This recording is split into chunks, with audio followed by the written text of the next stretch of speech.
I think the B2B buyer journey has changed dramatically in the last 2 years, not just because of the pandemic, obviously everything changed there, and the pace of change as well.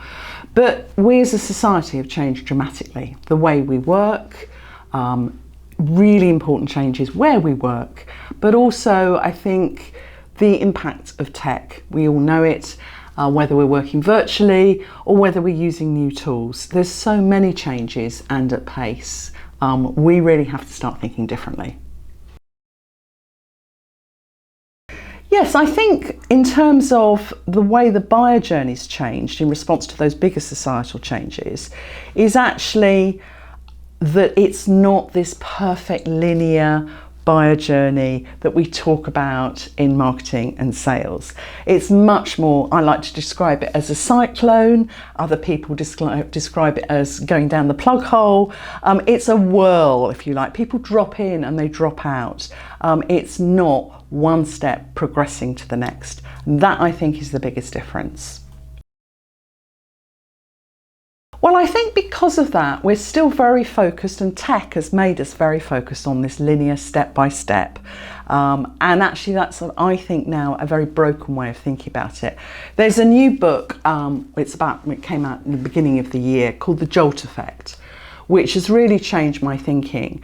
And this is by Matt Dixon and Ted McKenna, who were the authors of the book that a lot of people are very familiar with in terms of the sales process.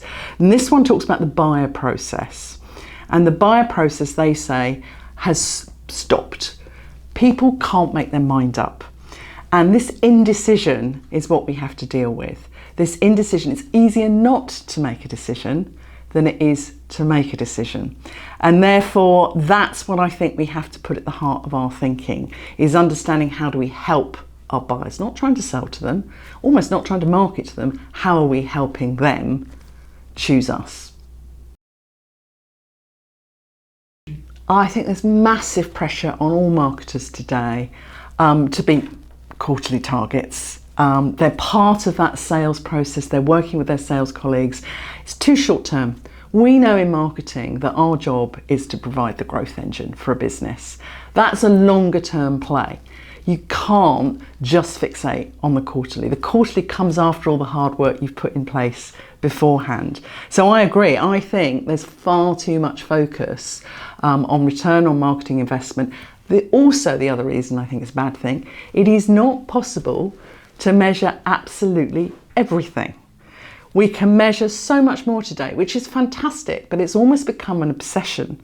And therefore the things we can't measure so easily, such as brand, the surround sound, if you like, of what we can do to reach our prospects, is seen as a little, if you like, wishy-washy. It needn't be, but we've got to think much wider, broader, and longer term.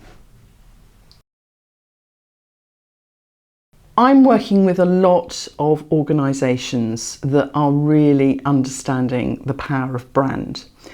And I think brand in B2B marketing has been perhaps seen as that's for consumer marketers. Not at all. We know brand drives trust. Investment in brand can drive loyalty. What's also really important is how brand affects the sales process in terms of putting you at the top of the consideration. So I think this engagement, we've got to start much higher up with really looking at our brand strategy. So I think this trend of focusing just on the short term, focusing on the next quarterly results, can be balanced, particularly when we really start to put the customers at the heart of our marketing and we think about what they want. We think about how we build trust over the long term. And I think, again, I mentioned the Jolt Effect earlier, and this is where they talk about building a relationship with your buyers by being helpful. And I think we're going to see a huge shift of marketing working with customer experience colleagues, and actually what happens after we've generated the interest, after we've generated the engagement, even after we've generated the sale. because it's what happens next. Is that a great experience? And I think that's where marketing are going to start to look post-sale also to invest money. Where I'm seeing the B2B organisations who are absolutely smashing it is the ones who have created growth marketing teams. Now, interestingly enough, these are often separate to the BAU campaigns, and they're given permission, often they're in tech businesses, to try things, test things. Good old direct marketers, myself included, who came into this industry a very long time and learnt our skills as with direct mail was with testing. So what are you trying to improve? I think we got very lazy because email was cheap, free even. It's not. It's a resource cost. And actually we need to break that thinking. And of course we all know email is in decline. So we've got to look for other new ways of engaging our buyers. And actually that growth mindset, doesn't matter whether it's performance marketing, doesn't matter whether it's social selling, it doesn't matter whether it's email. We need to test and learn and improve. And they're the companies who've embodied this, who are doing brilliantly. For me, the power, I don't like the term social selling, but the power of what we've all come to call it is actually the human to human connection. And I think this is a trend with the increase in technology, AI coming, where to be our true authentic selves, we can be that in social selling. But we do have to not just reflect the company brand that we work for, but we also have to invest in ourselves and think about our own personal brand. And if you like, what we want to be famous for. If we can be famous for something that's helpful and useful, then you will be the person the brands turn to, that your buyers turn to. And I think to me that lies at the heart of it. It's being authentic. So it's quite interesting. I do quite a bit of work with marketing and sales teams, bringing in a new approach to social selling. And I always start by saying, you've got to listen first. Firstly, where are your potential customers? What platforms are they on? Because there's a massive assumption in B2B, it's always LinkedIn. Yes, it's very powerful, but there are other platforms for some businesses that are equally useful. What are they saying on them? What is their messaging? What are their concerns? Because then when you understand that and you listen, you absolutely can be relevant to them.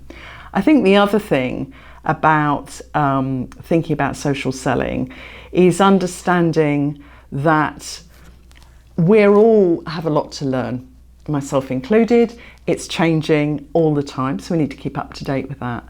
But the important thing for me when I go in and work with teams, the first thing I do, as well as getting them to listen to the customers, is do an audit of the teams, whether it's marketing, whether it's sales, or in fact, a lot of success in social selling with operational people, engineers, because they're the ones that can answer the questions. Shockingly, what I find is that over 50% of a team will probably still be working for their previous employer. So you have to start with helping people train to be better at using social, starting with their own profile. It's not a CV anymore. I think it's much more obvious when you're engaged in a community online where they are in the process. Are they even looking for something that you can help them with? And therefore you can be appropriate to their stage of the buying journey that we referenced earlier. Are there white papers that you can send them? So I think it's that being helpful again. What are they discussing? Can you send them other resources? It's not all about shouting about you and what you can do. It's how can you genuinely help them make the next step or the decision, as we talked about earlier. To me, alignment always starts with the strategy, not just the sales and marketing strategy, but actually the business strategy. Where does social selling fit in that? Where will you get the best return? It may be with your leaders, it might be with the board, and increasing their influence. So being really clear, where it fits in your business strategy, taking it into the sales and marketing strategy before you start to do tactical quick wins, which aren't always quick. I think I referenced it earlier. To me, it's really important that the people using this tool are trained well, and that they have help. They're not just left to do it by themselves. And I think the other thing I'd really urge everybody listening to this is go and work with people who do it all the time. Don't start and make the mistakes when you've never done something. If you're using new tools, then go to the experts who know what works and what doesn't work, who can show you what successful campaigns look like. And I think that external partnership in this particular area is particularly important. I'll start with a positive. I think it's got tremendous power to really help businesses grow very fast. I think it's also got tremendous power for individuals to accelerate their careers very quickly. I think, the emergence of the social CEO, seen as a relatively new thing, maybe less so for tech firms. Everybody's going to have to be social in future, no matter what their role. It's how active you lean in, embrace it, and make it work for you. But a word of caution, on the negative side, done badly, we will just turn people off from it. And that is already happening. I'm seeing in platforms where there are organisations shouting, selling before it's appropriate, that there's disengagement. If we abuse a technique, then all we do is we end it being useful for us. So we have to treat it with care.